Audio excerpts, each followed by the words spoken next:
વાંધો નહીં, આપણે તો આ જેમ ભેગા હા એમને ભેગું ને ભેગું રહેવું. કક મળશે તો મળશે, ને મળે તો કઈ લે ને કાઢે ને કઈ પછી. આપણે બાપ દાદા સોડે ખાઈને જીવતા હે કાળડા કાળમાં, કઈ વાંધો નહીં. પણ જીવા શાંત થકી પર કેને મોરે ન મોરે કે એક લાસ્ટ વાર કહીને મારી વાત સમાપ્ત કરું. ગોવનકર महाराज ने हमें हमारे आदिवासी महिलाएं पूछू के आप आ जात केने मोरी नमती नहीं है तो केने मोरे नमेगा. गोवन महाराज ने प्रश्न पूछा तो गोवन महाराज से कहू के तमने केने मोरे नमवो नहीं है, आ दीवो है एने दर्शन करवाय आज भगवान એટલે આ લીલા બાળ જાય. આજ ભગવાન હે એને દર્શન કરવાય. કણીએ પીની કાળી ને પેલી હેતી કોઈ નહીં. એવા થોડાક દાડા में તહેવાર ચાલુ થવાના. બોલ મારી અંબે જાવો ને જાવો. धन्यवाद. जय आदिवासी, जय जोहार, जय भील प्रदेश, जय बिरसा मुंडा, जय भारत, जय भील. धन्यवाद भाई बबर जी को. इनके विचारों को सुना, इनकी बात को सुना और सुन करके यहाँ से जाने के बाद में यदि भूल जाओगे बाकी जाना नहीं है तो ये बोलना जो है कोई फायदेमंद नहीं रहेगा.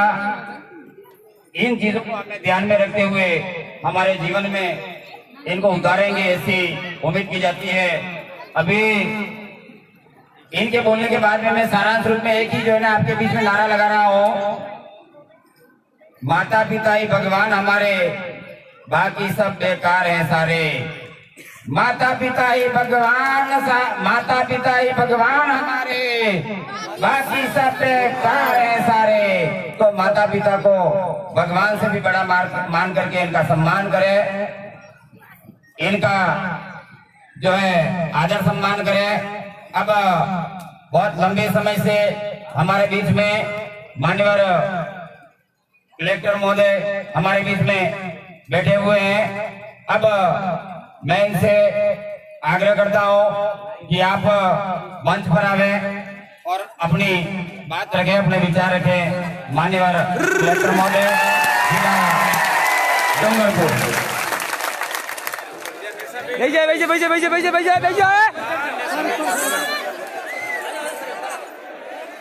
आप खुश करने के लिए जय जोहार बोल दो. मेरे सभी साथियों, भाइयों बहनों, बुजुर्गों, आप सबको जय जोहार. तो आप बोलते हो लाख लाख जोहार.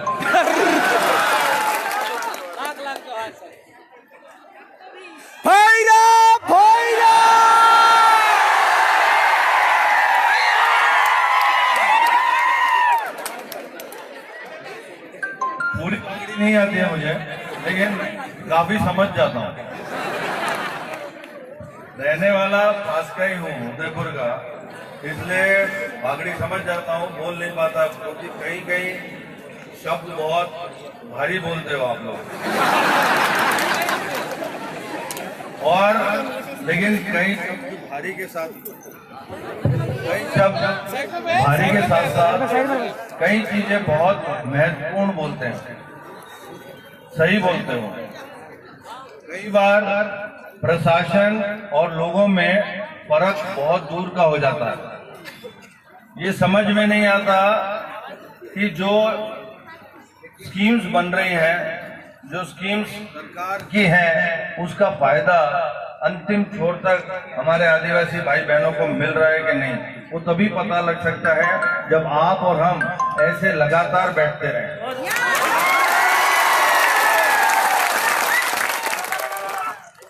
जब हम पहली बार यहाँ आए थे, जब मेरी पोस्टिंग यहाँ पहली बार हुई थी, तो मुझे कई भ्रांतियां थी, जैसा आप बता रहे थे कि चिंतन शिविर तभी लाइव करो। और इस तरह का जो गोष्ठियां हैं उसके बारे में आप बिल्कुल सही कह रहे थे।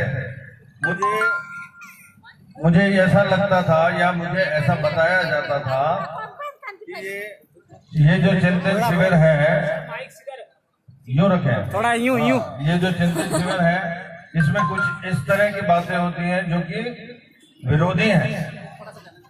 तो कई बार किसी तथ्य को अगर तोड़ मरोड़ कर पेश किया जाए और क्लिपिंग भी दिखाई जाए तो सिर्फ ऐसी दिखाई जाए कि उससे पहले का जो कुछ बोला है वो उसके साथ सामंजस्य नहीं बैठ पाए और खाली एक दो लाइन जो कई बार जोश में बोल जाते हैं खाली वही सुनाई जाए तो एक भ्रांति उत्पन्न हो जाती है।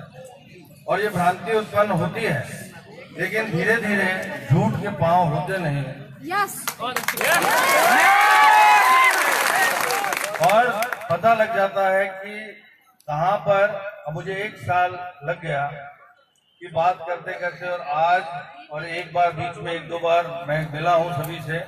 जब मेरे ऑफिस में लोग आते हैं तो सबसे पहली बात तो मैंने आप सबकी, क्योंकि सबसे रूबरू अलग अलग जगह नहीं हुआ जा सकता, इसलिए मैंने अपने कमरे के दरवाजे खोल के रखे कि जो गरीब भी आए, जो आदिवासी आए,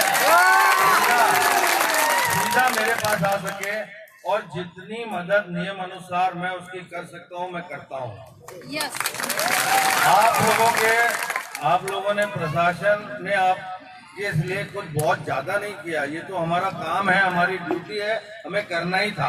और जो एसपी साहब ने और हमने मिलकर जो एक अभियान चलाया दारू के विरुद्ध, ये बहुत सही किया। उसमें मैं एसपी साहब को बहुत धन्यवाद भी देता हूं कि जो उन्होंने एक दारू का एक अभियान चलाया कि इस दारू को खत्म किया जाए और जो तस्करी होती थी उसको रोका जाए। और उसमें पुलिस प्रशासन काफी तौर पर जो है सफल हुआ है, और वो सफल आप लोगों के सहयोग की वजह से ही हुआ है। कई चीजें अभी हमें करनी बाकी है। आपने आज जो चीज बताई, मेरे पास चंदू भाई बरंडा आए, क्रॉस करो इसको। बोला साहब हमें 15 इसको क्रॉस करो, ऐसा क्रॉस करो। हाँ ऐसे क्रॉस। तो चंदू जी आए थे, बरंडा जी, इन्होंने मुझे बोला कि साहब हमें लक्ष्मण ग्राउंड दे दिया जाए। पिछली बार भी आए थे तो हमने कहा भाई ये लक्ष्मण ग्राउंड 9 अगस्त जब आता है तो 15 अगस्त की तैयारी होती है, और 15 अगस्त तैयारी होती है तो हम इसको सिक्योरिटी को दे देते हैं, फिर उसके बाद इंटरफेयर नहीं कर सकते। लेकिन आज आप सब लोगों को इस तकलीफ में बैठे देखकर, कोई नीचे बैठा है, कोई ऊपर बैठा है, कोई छत पे बैठा है, मैं आपको वादा करता हूं कि अगली बार ये सिक्योरिटी को हम 10 तारीख को देंगे।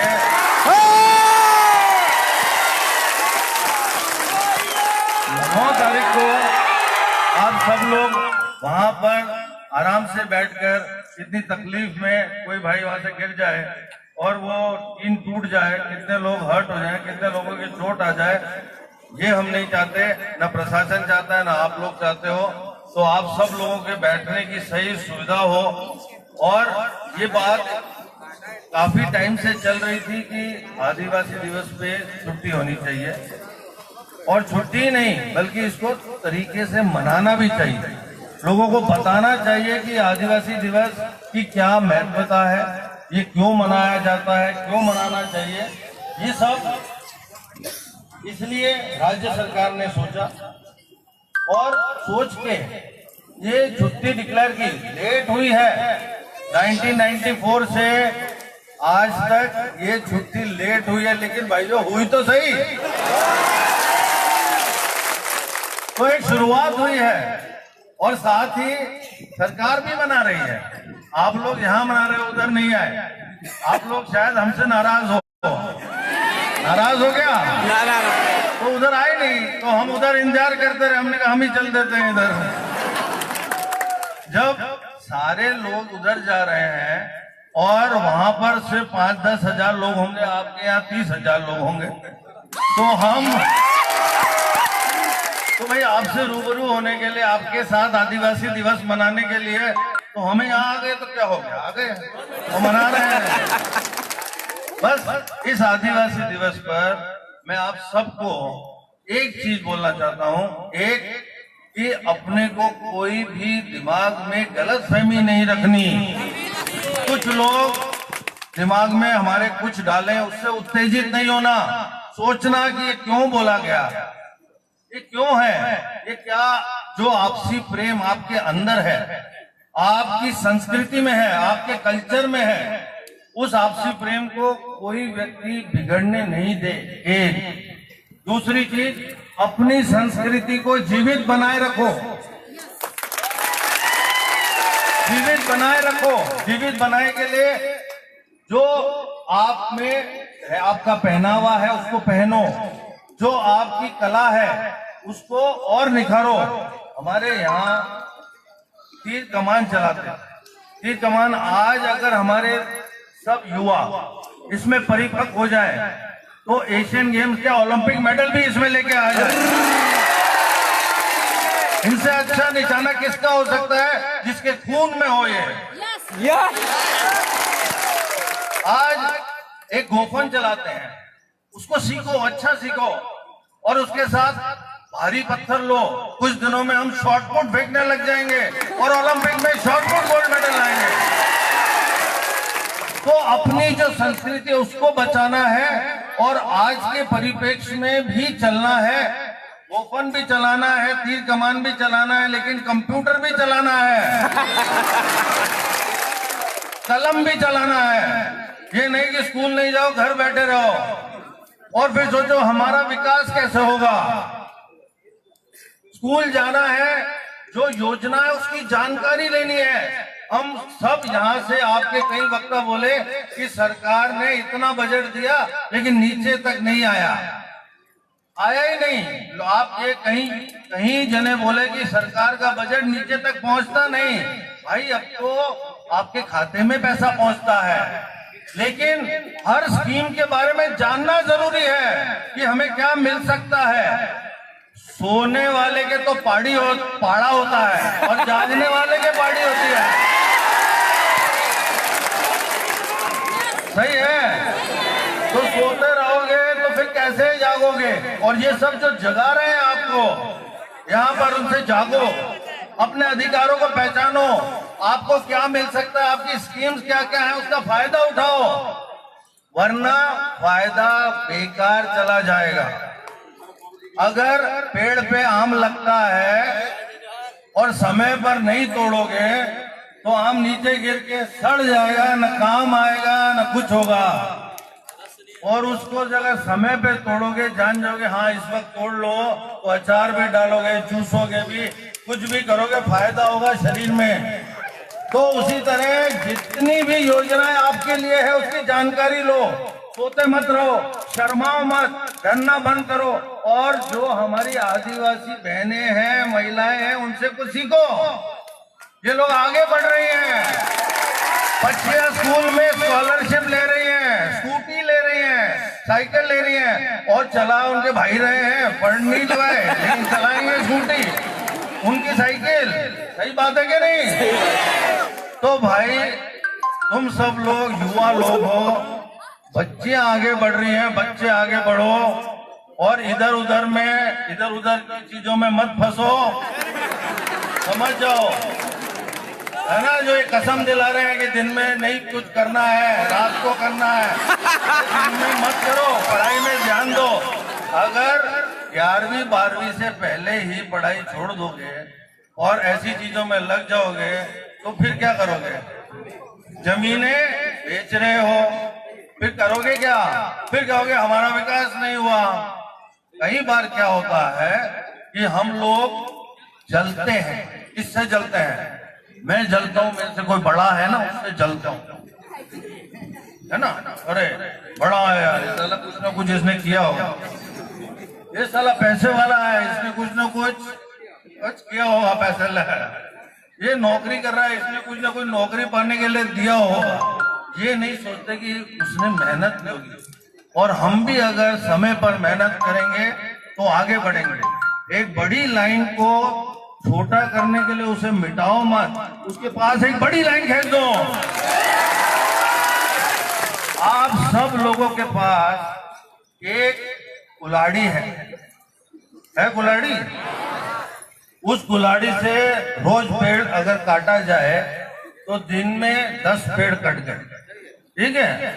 और एक आदमी उसी कुल्हाड़ी से 25 पेड़ काट दे तो दोनों की कुल्हाड़ी में फर्क है या शक्ति में फर्क है या किस में फर्क है? शक्ति में नहीं, दोनों बलवान हैं, दोनों एक जैसे हैं, वजन भी एक है, मसल्स भी एक जैसी है। लेकिन एक 10 पेड़ काटता है, एक 15 पेड़ काटता है, 20 भी काट देता है। बताओ क्यों? वो देखो, वो बता रही है, वो कह रही मैं बताऊंगी इसका उत्तर। बताइए। माइक हल्दन की भाई पेड़ काटेगा वो लगातार काटता जाएगा और 25 पेड़ जो काटेगा उसको एक पेड़ काट के फिर धार लगाएगा उसके हाथ में। ये देखिए, इन्होंने कहा कि 10 पेड़ काटेगा कुछ नहीं कर पाएगा, हर पेड़ काटने के बाद धार तेज करेगा तो 25 काट लेगा। तो आप लोगों को करना यही है, धार तेज करो, अपनी बुद्धि को तेज करो। और वो किससे होगा कि स्कूल जाओ, बच्चों को स्कूल भेजो, उनको अच्छी पढ़ाई करवाओ। अगर वहाँ टीचर नहीं है तो शिकायत करो कि टीचर होना चाहिए। टीचर सही नहीं पढ़ाता तो ये कहना पड़ेगा प्रशासन को और हेडमास्टर को, टीचर सही नहीं पढ़ाता बच्चों को। आपको जागरूक होना पड़ेगा अपने बच्चों के प्रति। और साथ में हर चीज, हर दुख, हर दर्द प्रशासन को तो बताना पड़ेगा ना भाई। अगर बच्चा रोएगा नहीं तो माँ भी दूध नहीं पिलाएगी। तो अगर बताओगे नहीं, लेकिन पानी की बात कर रहे हैं कि पानी की बहुत समस्या है। 365 करोड़ की योजना आ रही है, सैंक्शन हो गई है, टेंडर हो गए हैं। जो 151 गांव, डूंगरपुर शहर भी, मतलब दोवड़ा, आसपुर पूरा कवर होएगा वो, और सारी ढाणियां जो हमारी होती है वो, तो ये 1.5 साल में कंप्लीट होगी। तो 1.5 साल, इतने साल इंतजार किया है। 365 करोड़ की योजना को बनने में समय लगेगा, लेकिन चालू हो गई, टेंडर हो गए, इसलिए थोड़ा 1.5 साल बनने का इंतजार और उस पर कड़ी नजर। यहाँ कह रहा हूँ धार, काम चल रहा है कि नहीं ढंग से, काम समय पे चल रहा है, पता होगा कि काम कितने समय में कितना कितना काम होना है, तभी तो चेक कर पाओगे और बता पाओगे कि ये काम ढीला हो रहा है या ये सही नहीं होगा। रोडें बन गई है ना, पूरे डूंगरपुर में, राजस्थान में पर स्क्वायर किलोमीटर डेंसिटी में सबसे ज्यादा रोडें डूंगरपुर में। लेकिन फिर भी हम कहते हैं रामा से उदा के घर की रोड चाहिए साहब। अरे बड़े मोटी मोटी रोडें बन रही है, पिछीवाड़ा वाली रोड बन जाए तो सबका फायदा है, समझे। अपनी 15 ऐसी मेन रोड है वो बन जाए, सब बन रही हैं। 40% नई रोडें बनी है, लेकिन हमारी छोटी छोटी चीजें हैं, उसको भी ध्यान में रहना पड़ेगा। खाली बड़ी चीजों से नहीं, छोटी छोटी चीजों से भी। इसके साथ मैं आज आप सबको कहना चाहता हूँ, आपने कहा कि हमारे जो पुराने बुजुर्ग हैं उनके नाम पे स्मारक, उनके नाम पे चीजें होनी चाहिए, बिल्कुल होनी चाहिए। अगर वहाँ, अगर नगर परिषद ने नाना भाई नाम रख दिया है तो गलत है भाई। नाना भाई खाट क्यों नहीं कर देते हैं? करवाएंगे, आपने मुझे बताया है, करवाएंगे। आज कहा है 1 हफ्ते 2 हफ्ते का समय दीजिए, ठीक है। दूसरे, आपने तो जो नाम बताए हैं भाई, इतने बुजुर्ग लोग, इतनों ने यहाँ पर काम किया, प्रशासन को तो जानकारी नहीं है ना, नहीं है। हम वहाँ दिन भर फाइलों में बैठे रहते हैं। कोई गरीब आता है, उसके वो अगर उसके हैंडपंप नहीं हुए, हैंडपंप हो सकता है कि नहीं, सर्वे कराओ, लाइट हो रही है कि नहीं आ रही है, ये चीजें। और किसी के अतिक्रमण, एक भाई दूसरे भाई की जमीन पे अतिक्रमण कर रहा है। सबसे ज्यादा यही केस आते हैं मेरे पास कि साहब मेरा भाई है, मेरे चाचा का लड़का है या ताऊ का लड़का है, मेरी जमीन पे बैठ गया या उसने जोत दी। अब इसी में सारा समय वहाँ फोन करो तहसीलदार को, जाके देख, सीमांकन कर। अरे भाई ये ऐसा काम करना छोड़ो, अपने को जो जमीन है, अपनी जमीन है, उसी पे बैठो, अपने चाचा ताऊ की जमीनों पे क्यों जाते हो? ठीक है, अगर ये करोगे तो आगे हमें दूसरे काम करने की इच्छा होगी, हमें समय भी मिलेगा। दूसरी बात, सबके घर बिजली आएगी। मैं आपको बोल रहा हूँ, ये मैं यूं ही नहीं कह रहा हूँ, सबके घर।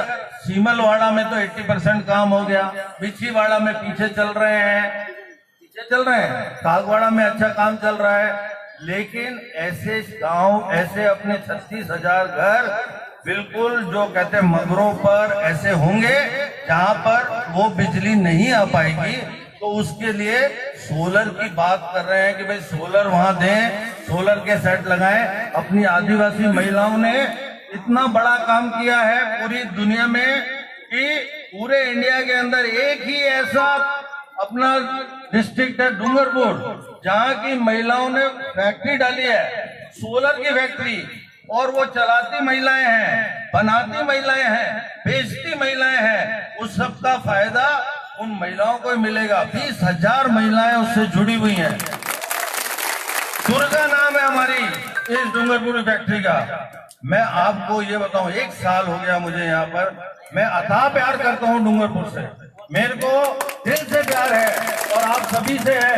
इसलिए नहीं कि मैं आप यहाँ कलेक्टर बन के आया हूँ, मुझे बहुत खुशी हो रही है, नहीं कि यहाँ की जनता को जरूरत है काम की, यहाँ की जनता को जरूरत है। अगर मैं 10 शहरों को भी रोज, वो इतनी ज्यादा, इसलिए मैं डूंगरपुर से बहुत बैठा हूँ कि आज आदिवासी